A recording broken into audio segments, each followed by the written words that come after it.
Cristo esteja com todos nós. Abra sua Bíblia no livro dos Salmos, Salmo de número 130. Eu aproveito a oportunidade que o pastor está ministrando nos Salmos. E então, nessa noite, os irmãos terão também mais uma pregação dentro do livro do Saltério. A palavra do Senhor nos diz assim: das profundezas clamo a Ti, Senhor. Escuta, Senhor, a minha voz. Estejam alertas os Teus ouvidos às minhas súplicas. Se observares, Senhor, iniquidades, quem, Senhor, subsistirá? Contigo, porém, está o perdão, para que Te temam.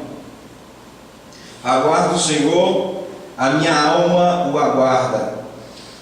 Eu espero na Sua palavra.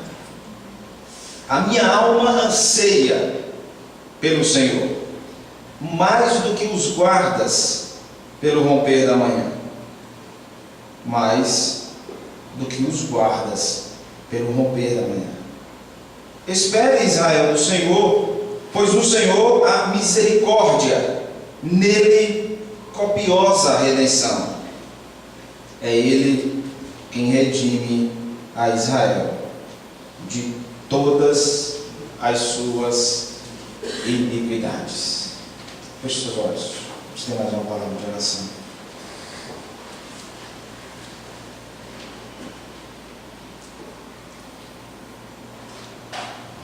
Pai, a Tua palavra ela é aberta para a instrução do Teu povo reunido nesse ajuntamento solene. Dos céus o Senhor faz ouvida a Tua voz por intermédio daquele que ministra a Sagrada Escritura. Nós confiamos no Senhor, por isso nós estamos aqui para Te adorar. E rogamos que a Tua graça esteja conosco, para que, pela revelação da Tua palavra, o Teu povo seja plenamente abastecido por tudo o que está diretamente alicerçado em todo o conselho do Senhor, escrito na Tua palavra. Nós oramos assim, Senhor, dependendo unicamente do Teu Espírito na noite desse dia. Portanto, fala conosco, Espírito Santo de Deus, por intermédio da iluminação da Tua palavra. É assim que nós oramos, em nome de Jesus Cristo. Amém. Cabeça baixa, olhos cheios muitas vezes de lágrimas, coração amargurado, um certo desprezo em estar envolvido com a multidão, uma angústia sem fim, dias sombrios, poderia dizer a noite escura da alma. Um leve desejo de buscar alguma esperança. A vontade arredia de não querer buscar o próprio Deus. Uma culpa que talvez não seja a culpa dos outros, mas a sua própria culpa. São sintomas de pessoas que estão ou dentro de uma depressão, ou na periferia dela, ou estão quase indo para ela. Alguém que está já dentro de um patamar de tristeza profunda. É as características que este salmo apresenta para alguém que está extremamente angustiado. Alguém que, se pudesse, fechava as portas não somente do seu coração, mas as portas da sua casa, porque não consegue receber ninguém. Um choro de soluçar. Alegria, nem pensar. Uma tristeza que não tem mais limite e toma conta do coração daquele que outrora estava, talvez, caminhando sobre as montanhas altaneiras da fé. Agora ele se encontra debaixo do manto da depressão por causa da sua própria condição de pecador. Você olha para esse salmo e o que o salmista desse salmo aqui apresenta são exatamente características de alguém que está dentro dessa depressão. Parece que algumas pessoas andam dizendo que crente não tem depressão. E as razões são as mais diversas que você puder imaginar. Existem milhões de motivos pelos quais crentes podem ter depressão. O famoso pregador batista, conhecido como Charles Haddon Spurgeon, ele viveu pregando em momentos de depressão. Esse salmo é um dos salmos penitenciais, um dos salmos de lamento.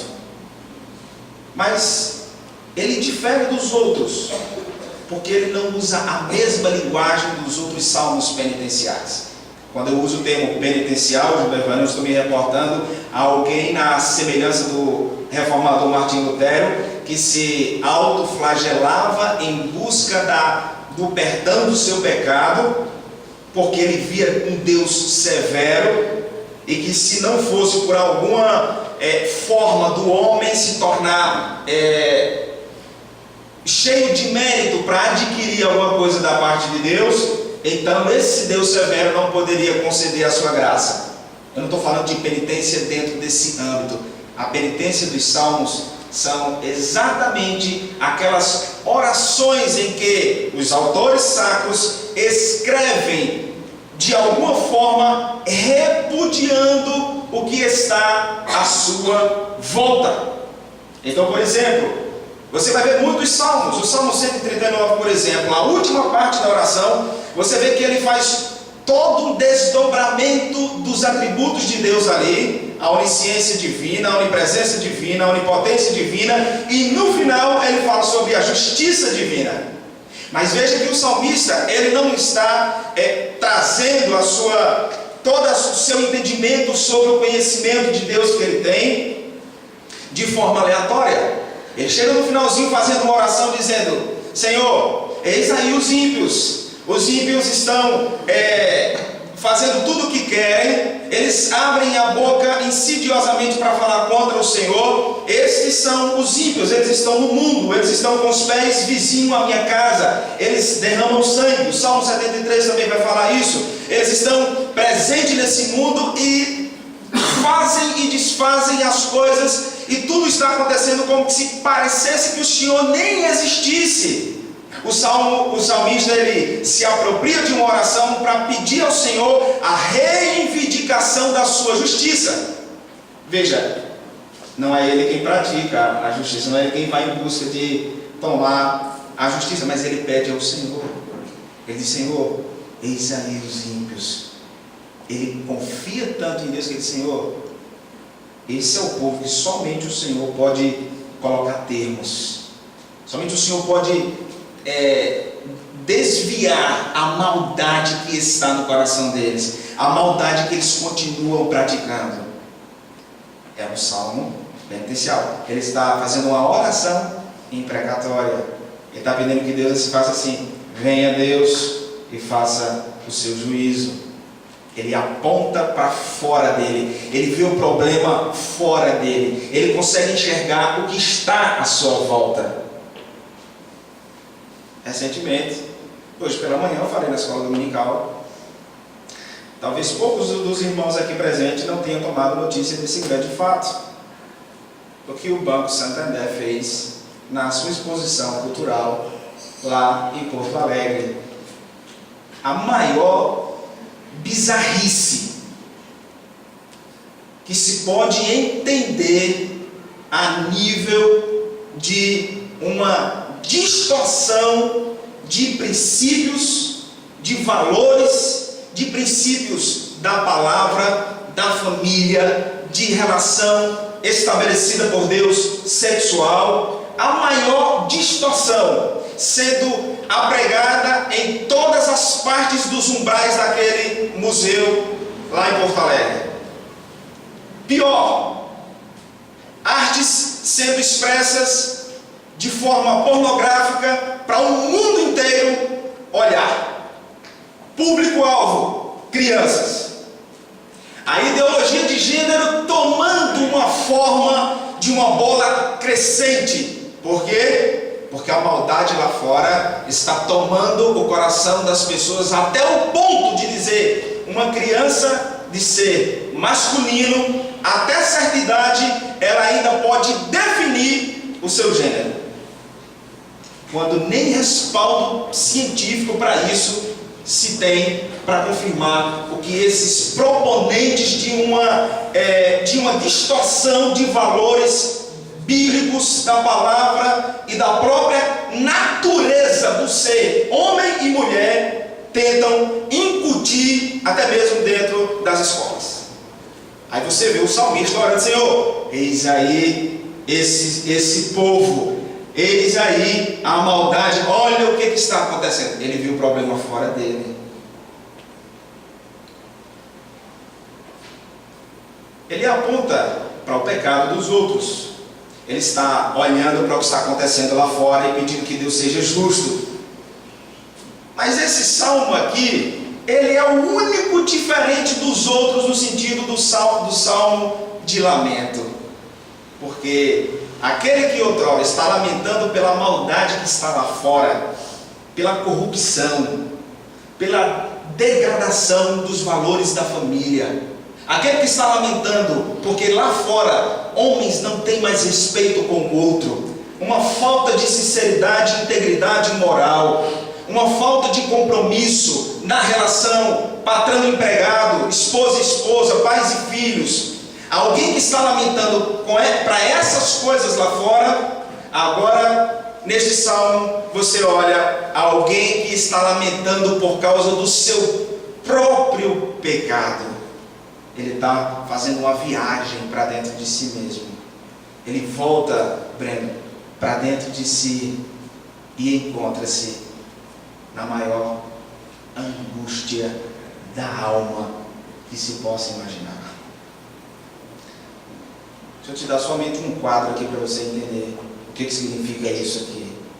No dia que Pedro negou a Cristo, o próprio Cristo havia predito: Pedro, o diabo vai vir para peneirar a tua fé. Ele se direciona para Pedro. Pedro está aqui entre os outros apóstolos, mas ele direciona para Pedro, falando para todos os outros apóstolos ouvirem. Ele está falando audivelmente para cada um daqueles que faziam parte do colegiado apostólico ouvirem. E quando ele diz: Pedro, Satanás pediu para peneirar você como alguém que está peneirando o trigo, mas eu já intercedi por você. Antes que o galo cante, você vai me negar 3 vezes. Na mesma sequência da narrativa, poucos minutos depois, você vê Pedro agora vendo Jesus Cristo sendo levado para ser preso, e as multidões que estavam acompanhando Cristo, principalmente os soldados romanos, olham para Pedro e dizem: ele parece com Cristo. E quando olham para Pedro, chegam próximo do apóstolo, disse: você estava andando com ele, com Cristo? Não, eu nem o conheço. Logo mais, pouco tempo depois, ele está sentado próximo dos seus amigos ali. Chega as pessoas e diz: você fala como ele, se eu nunca andei como ele. E poucos minutos depois, chega outra pessoa, aborda Pedro e diz: você é discípulo do Nazareno. E Pedro diz: eu jamais o conheci. O que o próprio Cristo havia predito aconteceu literalmente. E aí, não somente Pedro, porque o diabo peneirou todos os apóstolos, porque todos os apóstolos se recolheram e abandonaram o Senhor Jesus Cristo. Nenhum ficou, não foi somente Pedro. Mas é Pedro quem Cristo quer tratar. É com Pedro que Cristo quer tratar da sua enfermidade na alma. E aí Pedro vai chorar amargamente. Um choro de desespero por causa da consciência do seu pecado. O salmista aqui começa dizendo: das profundezas eu clamo a ti. Das profundezas do mar de angústia eu estou clamando ao Senhor. Alguém que bateu de frente com a vontade do Senhor se vê agora, Carlinhos, como alguém que está sucumbindo. Para você ter ideia, a palavra que ele está usando aqui não é aleatória, porque ele está dizendo das profundezas. É alguém que já está num patamar de tristeza tão absurdo, tão extremo, que ele se vê como alguém que não consegue mais nem respirar, porque os seus pés não tocam a superfície. Parece que ele está sendo arrastado, como que uma grande onda está fazendo alguém que está ali dentro de um barco vir a submergir. Ele está caindo, ele está envolvido em um peso, aquele peso que o apóstolo, ou melhor, o autor da carta de Hebreus utilizou para dizer: para vocês continuarem a caminhada, para vocês continuarem caminhando a carreira da fé cristã, vocês precisam se desvencilhar de todo o peso e de todo o pecado. Esse mesmo peso de pecado estava arrastando a vida do salmista para as profundezas.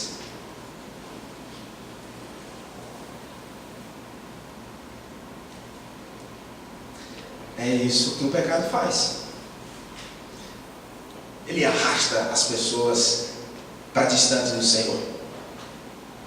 Logo mais você vê pessoas que, de tão arrastadas por causa do pecado, não conseguem mais apreciar o culto ao Senhor. Elas não conseguem mais ter o desejo de vir para a casa do Senhor. Elas não gastam mais tempo na oração com o Senhor. Elas não amam mais com amor sincero a palavra do Senhor. Elas têm ojeriza a comunhão com os santos. Elas não se curvam diante da palavra do Senhor. É alguém que o peso do pecado está arrastando, e é preciso que ela tenha a coragem de dizer: Senhor, eu clamo ao Senhor, porque o meu pecado está me destruindo. Venha, me socorra, venha até mim, não me deixe sucumbir. No dia em que Deus decide entregar homens e mulheres aos seus próprios pecados, a destruição é certa. O apóstolo Paulo utilizou umas palavras muito bem colocadas na carta de Romanos, no capítulo 1, quando ele disse: Deus os entregou às suas próprias imundícias. Uma multidão de pessoas morrendo de AIDS, porque a própria punição por causa dos seus pecados, recebendo em si mesmo a punição por causa da violação da lei de Deus. Das profundezas eu clamo a ti. Escuta, Senhor, a minha voz. O salmista está consciente de que ele pode orar ao Senhor. E ele, quando vê a necessidade de ir em busca ao Senhor, ele olha para dentro de si, mas não permanece dentro de si. A viagem que ele faz até o seu interior, no reconhecimento do seu pecado, ele agora volta os seus olhos para o lugar de esperança. Senhor, tenha misericórdia de mim. Eu clamo ao Senhor, ouve a minha voz. Este salmo ele é cheio da linguagem pactual, porque ninguém, apenas os filhos de Deus, pode chamar Deus de Senhor, e o próprio Deus chamando aquele povo que foi escolhido por Ele como o meu povo, meu, teu. É uma linguagem plena de um povo que está dentro do pacto, dentro da aliança, dentro da família daqueles que foram resgatados pelo Senhor. E nessa imagem aqui, nós percebemos que o salmista lança uma figura daquele que está sendo resgatado da morte para a vida. Aquele que está sendo alcançado desde o seu lugar mais sombrio para o lugar de vida. Essas palavras que ele utiliza logo no início do primeiro versículo, das profundezas, e clamar ao Senhor, ele está se apoiando na confiança de que o Deus a quem ele está clamando é suficientemente poderoso, pastor, para sustentá-lo, para segurá-lo firme, para não deixá-lo escorregar e descer de mundo abaixo pelas profundezas do seu pecado. O Senhor segura firme. O Senhor não deixa. Aqueles pelos quais o Senhor Jesus Cristo derramou o seu sangue, aqui nós vemos implicitamente emergir a doutrina do sacrifício expiatório de Cristo em prol daqueles por quem ele morreu, e o Senhor segura na mão daqueles que são seus e não nos deixa cair e nem sucumbir a despeito da gravidade dos seus pecados.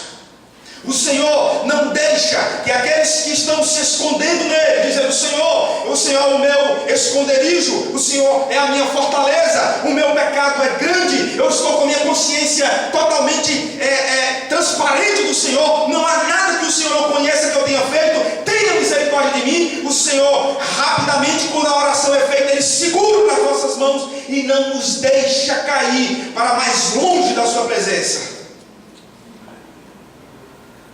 O Deus a que nós clamamos é poderoso para ouvir, meus irmãos, as nossas orações. Um grande escritor chamado Matthew Henry, ele disse: quando Deus quer mostrar misericórdia para o seu povo, ele os move à oração. Talvez tenha chegado o tempo de você orar mais. Talvez esteja chegando o tempo de você começar a orar mais na sua casa, de você reunir os seus filhos, que diz que ama, e começar a orar mais com eles, orar mais com sua esposa, orar mais com seu esposo, ter momentos de oração com o Senhor, para edificar a família, naquilo que de fato alicerça a família nesse mundo tenebroso. Talvez Deus esteja querendo mostrar misericórdia, quando Ele está fazendo brotar do seu coração um desejo imenso de orar. Um meio de graça que Deus deu para a sua igreja, um meio de graça, e não há magia, irmão. Não é a oração não é um amuleto, a oração não é um tipo de magia, muito pelo contrário, é um meio de graça que Deus concedeu para a sua igreja fazer uso. O único poder da oração não é por causa do justo que ora, é por causa do Deus que ouve a oração do justo. Você precisa confiar mais no Senhor e caminhar para momentos de oração. Aí alguém diz assim: só o problema é tão grande, aí só orando agora é só oração para resolver.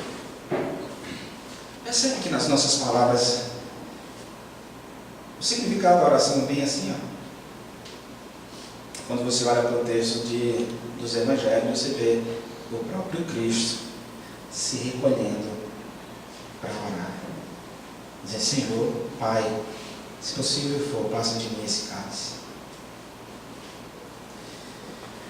Mas dessa primeira imagem que o salmista coloca aqui, onde o Senhor o resgata da morte, das trevas, do lugar obscuro, da angústia produzida por causa do pecado, agora transportando ele para um lugar de vida, porque ele se encontra seguro, ele se refugiou no lugar certo, na pessoa certa, com o momento propício. Agora, nos versos 3 e 4, o Senhor resgata o salmista da sua culpa para o perdão. Versos 3 e 4, olha aí o texto comigo.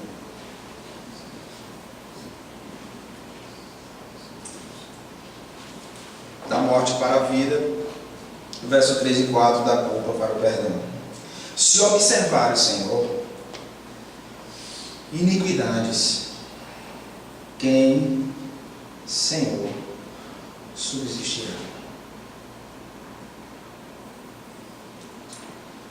Veja,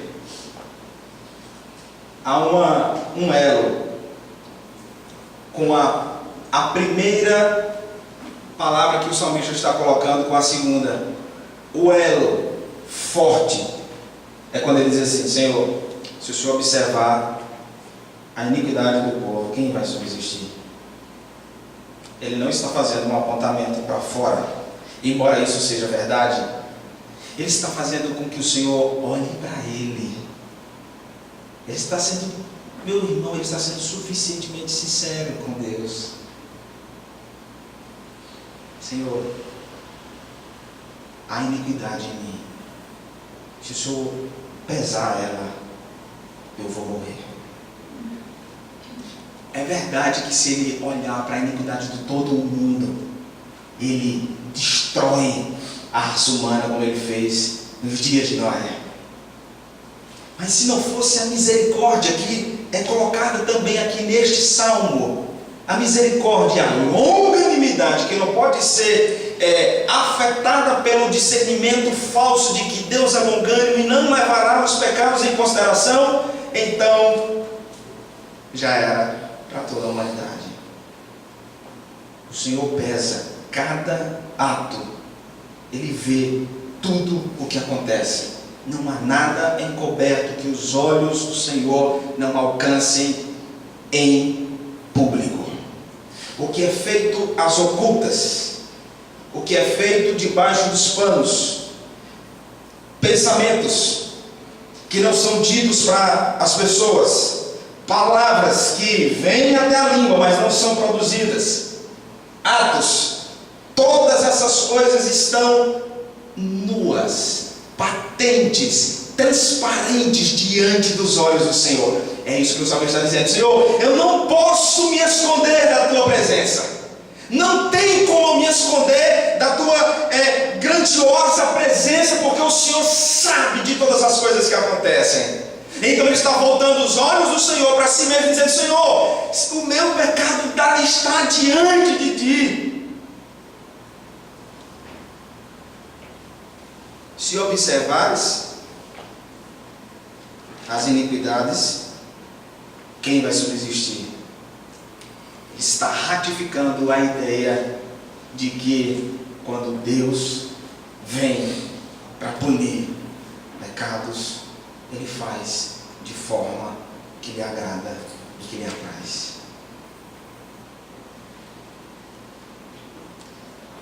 Volto à questão do Santander. Eu preciso dizer isso para os irmãos, porque não há como a gente ficar, embora tenhamos noção de que o mundo jaz no maligno, de que nos últimos dias o amor de muitos expirará, de que nessa era onde tudo já foi banalizado e até a verdade agora se tornou relativa, ela é relativa até o dia que ela encontra a palavra. Que no dia que aquilo que é relativo lá fora encontrar a Escritura, você apresenta Cristo como o sumo de toda a verdade. Então olhamos para o Santander, como a sua publicação horrenda. Mais de 100 mil famílias ou 100 mil correntistas boicotaram e deixaram de ser correntistas no Banco Santander. E se eu fosse Messias Moura dos Santos, se eu fosse, eu faria a mesma coisa.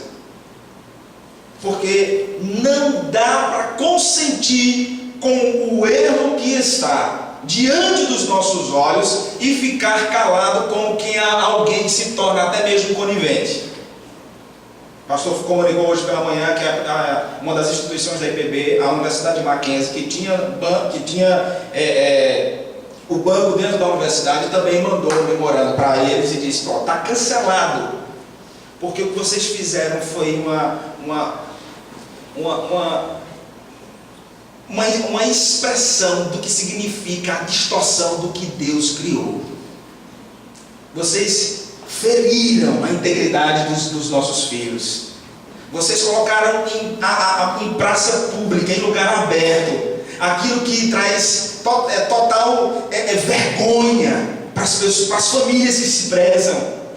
Quem era a família? Quem eram os pais que iriam levar os seus filhos para dentro de um lugar onde está tendo todo tipo de imagem de homossexualismo, de bestialismo, abismo de crianças sendo ditas como viadas, como homossexuais e como tudo que se possa imaginar do que flui de homens que apregoam ideologia de gênero. Como é que você reagiria se você fosse levar o seu filho, ou se você deixasse o seu filho dentro da escola e os professores levassem ele para lá? Como era que nós agiríamos vendo isso? Aliás, nós temos falhado em nosso dever de casa porque nós não preparamos, nós conversamos sobre isso hoje na Escola Bíblica Dominical, nós não preparamos os nossos filhos para a eternidade, nós preparamos eles para terem um maior sucesso nesse mundo. Nós falhamos dentro da nossa própria casa, no nosso dever de casa. E cadê a voz da igreja? Cadê a voz da igreja? Onde ela não se coloca diante dessas coisas. Quando a verdade é proclamada, ela vai afetar todo tipo de mentira, onde quer que esteja.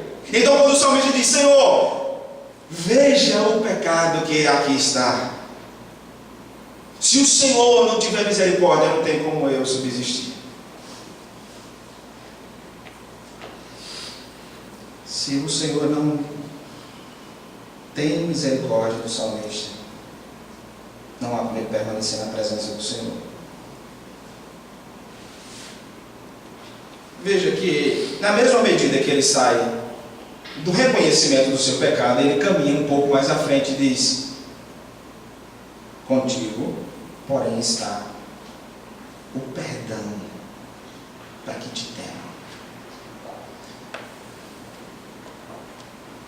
A misericórdia do Senhor, quando ela vem, o perdão do Senhor, alguém que está sendo visto como perdoado por Deus, o perdão do Senhor não é para abrir licenciosidade para pecar de novo. Quando Deus nos perdoa, Ele está dizendo assim: meu filho, para que eu te perdoe, o meu filho precisou derramar sangue. A graça não é de graça, porque houve um preço pago pelo meu filho. Não há perdão de pecados, Solon, sem derramamento de sangue. Todo o sistema sacrificial do Antigo Testamento, os cordeiros precisavam ser imaculados e terem as suas vidas mortas, com o derramamento do seu sangue sobre a mesa do altar, dos holocaustos. Derramamento de sangue, para quê? Para a expiação do pecado. Deixa eu dizer uma coisa para você: você não coloca termos de paz com Deus. Não é você quem diz assim: Senhor, eu que quero. Não, é Deus quem estabelece os termos de paz com você. Porque outrora você era inimigo dele, você estava na contramão da sua vontade, você estava contra todos os desígnios de Deus, debaixo do curso deste mundo, até que Cristo, enviado pelo Pai, vem para colocar termos de paz. Perdão.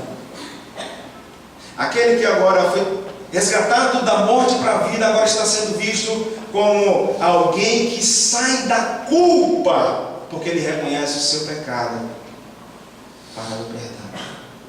E o Senhor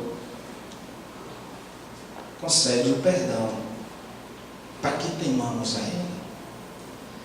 Eu vejo, irmãos, que as palavras do salmista são muito claras, não precisa nem de explicação para isso. Quando o Senhor nos perdoa, e nós temos a confiança de nos aproximar diante do altar do Senhor. Aliás, nós utilizamos o momento de confissão de pecados exatamente para isso. O culto é um diálogo pactual. Deus fala e o seu povo responde. Deus fala novamente e o seu povo responde com orações, com a palavra, com o cântico.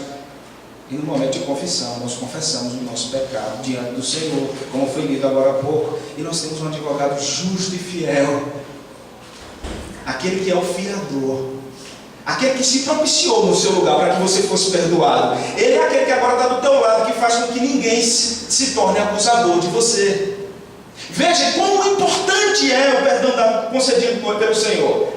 Porque no momento em que você agora já faz parte da aliança com Cristo, da aliança com Deus, agora você não mais tem somente um fiador, você tem um advogado, conforme o texto que foi lido aqui no momento de confissão de pecados. Um advogado constantemente diante de você, para fazer com que o seu coração, mesmo quando ele te acusar de certas coisas, mas quando você se recolhe à presença, humilhado, em contrição diante do Senhor, o Senhor mesmo diz: por este eu derramei o meu sangue, nenhuma condenação haverá para este filho ou filha. Quando Ele nos concede o perdão, Ele faz isso para que temamos o seu nome, não é para andarmos mais errante ainda. Usa o fruto do perdão de Deus para dizer assim: toda vez que eu fizer qualquer coisa, eu me encontro dentro da maravilha de ser perdoado por Deus. Você está absolutamente errado se você pensar assim. Quando eu sou perdoado por Deus, o Senhor está me ensinando a amá-lo mais ainda. Veja, quando o pai vê o filho fazendo alguma coisa de errado, o filho vem, pede perdão ao pai. O pai conversa com o filho, perdoa ele. A mínima reação do filho é de dizer: eu amo o meu pai, porque ele não me puniu segundo a minha ação. Eu amo o meu pai, porque ele entendeu o meu estado. Eu amo o meu pai, porque se ele fosse pesar todos os meus pecados, eu já teria sido esmagado por causa da sua justiça. Eu amo o meu Deus, porque todos os dias eu pego por atos, por omissões, por comissões, por palavras.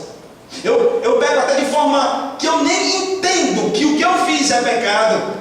Lembra que o salmista disse: Senhor, absolve-me até mesmo das faltas que me são ocultas, porque nem ele mesmo sabe que o que ele fez pode se constituir pecado diante do Senhor. E ele diz: Senhor, eu te amo, eu quero, Senhor, o teu perdão me aproxima do Senhor.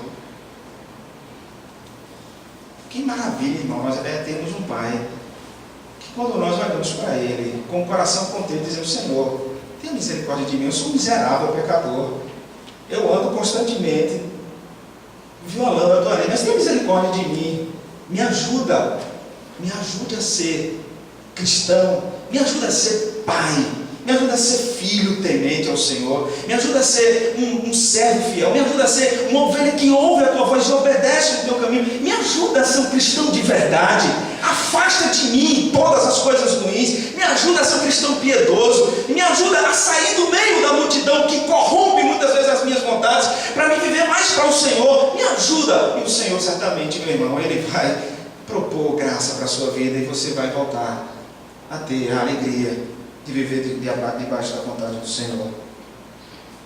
Para que te temam, o Senhor concede o perdão e nós aprendemos a temê-lo. Lembra do que o autor de Provérbios diz: o princípio da sabedoria é o temor ao Senhor. Se nós estamos precisando ser mais sábios com as nossas decisões, mais sábios com os nossos comportamentos, mais sábios com relação à vontade de Deus para as nossas vidas, nós precisamos começar a temer ao Senhor. Como é que nós tememos ao Senhor?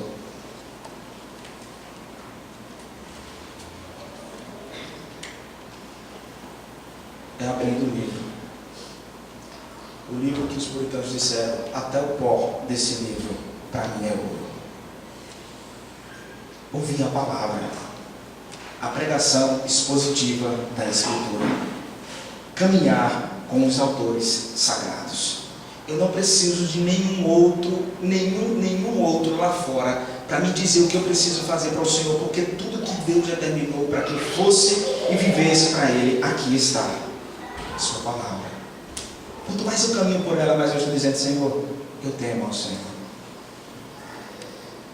Saindo da zona de morte para a vida e de culpa para o perdão, agora você observa que o salmista está sendo transportado para uma muralha, e aí então ele sai de um momento de desesperança para total esperança com o Senhor. Versículo 5 e o versículo 6, que diz assim: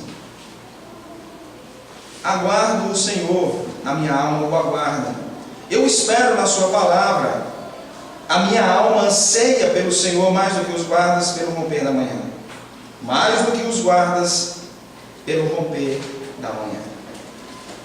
A alma que agora está alegre, porque todo aquele peso, veja, todo o processo gradual dessa restauração do salmista. Ele se viu sucumbindo logo no início do salmo. Ele estava caindo no meio do seu pecado. Ele estava se afugentando da presença de Deus. Ele clamou ao Senhor. O Senhor veio para sobre ele, lhe perdoou no seu pecado, na sua transgressão. Agora, por causa disso, ele está aprendendo o temor do Senhor e muito mais. Ele está dizendo agora sim: eu anseio por esse Deus, eu quero esse Deus, eu preciso desse Deus, a minha vida é esse Deus, eu vivo por esse Deus. A sua palavra é o meu norte, é o meu baluarte, é a minha fortaleza, é o meu refúgio, é o meu seguro. É esse Deus que eu quero. Eu não quero mais nada nesse mundo. Ele é o meu bem maior. Ele é o sumo benefício, como disse Agostinho. Ele é tudo para mim. Ele é a fonte de todas as alegrias. Me faltam umas coisas nesse mundo, mas se Ele está presente, eu tenho tudo que eu preciso. Todas as alegrias não podem se comparar a tudo que significa ser Deus para com o seu povo. Se o seu povo perde Deus, eles perderam tudo.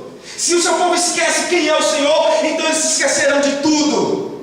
Agora que o salmista disse: eu anseio por Ele. Ele é transportado numa figura para cima de uma muralha alta, onde aqueles que eram conhecidos como os arautos, os guardas que olhavam em toda a superfície ou no horizonte daquelas muralhas para ver se viam inimigos. Ali eles olhando, cumpriam o seu trabalho até chegar no romper da manhã, para poder então terminar a sua jornada.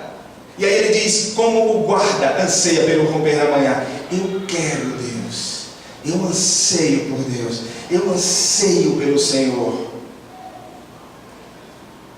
Nós somos movidos para amar ao Senhor. Nós somos levados para uma fome e sede de Deus. Fome e sede de Deus.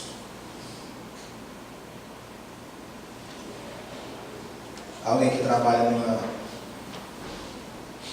numa jornada de 24 horas, ele espera um tempo para poder chegar em casa. Não, talvez não seja nem 24 horas, mas ele passa o dia trabalhando, dá o seu melhor no trabalho, se estressa, se sobrecarrega, vai chegando próximo do final do expediente.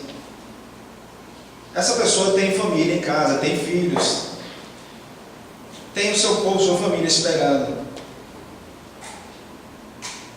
Tudo que ele deseja é terminar o seu trabalho para poder ir para casa. Ele deseja terminar a sua jornada para chegar em casa, abraçar o seu filhinho, a sua filhinha, poder abraçar a sua esposa, poder abraçar o seu esposo. Essa pessoa deseja terminar o seu turno e ir para casa, se alegrar com a sua família. Veja, o salmista está dizendo basicamente as mesmas palavras. Como o guarda, alguém que trabalha a noite inteira e logo pela manhã ele quer voltar para sua casa. Assim é minha alma para com o Senhor. Assim eu desejo Deus. E ele diz: mais do que os guardas pelo romper da manhã, a alma que foi perdoada, a alma que foi agraciada por causa dos termos de paz que Deus colocou, agora ele diz: eu quero Deus. A alma que é ministrada na Escritura, que entende o que significa a palavra de Deus na sua vida, que sabe que sem Deus ela não consegue viver, que sabe que sem Deus nesse mundo perdido ela também estará perdida. Ele diz assim: eu quero o Senhor para a minha vida, porque já o Espírito Santo está reproduzindo naquele coração exatamente a palavra e o temor do Senhor. Ele está aplicando Deus dentro do coração daquela pessoa, até o ponto que ele diz: eu quero Deus, eu preciso desse Deus, eu quero buscar esse Deus. Então não consigo entender o crente que diz no domingo, num ajuntamento solene, na casa do Senhor, dizer: não, hoje eu quero ir para o culto, não, estou insatisfeito com alguma coisa. Não é esse o sentimento que é causado para aquele que se viu perdoado, que se viu agraciado pelo Senhor. o nosso desejo de estar com o Senhor é mais do que tudo o que se possa imaginar lá fora. Somos um povo que precisamos do Senhor. Finalizando, o salmista diz: transportado agora para um momento de resgate, ele finda suas palavras dizendo assim: da morte para a vida, da culpa para o perdão, da desesperança para a esperança e a busca pelo Senhor, e no final, agora, da escravidão para o resgate. Ele termina dizendo: Israel, espera no Senhor, pois no Senhor há misericórdia, nele copiosa a redenção. É Ele quem redime a Israel de todas as suas iniquidades.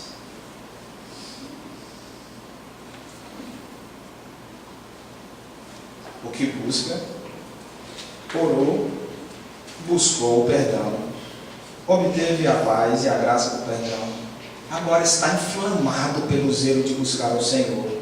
Ele agora quer Deus acima de todas as coisas, e no final ele recebe aquele alento dizendo: espera no Senhor. Israel, espera em Deus.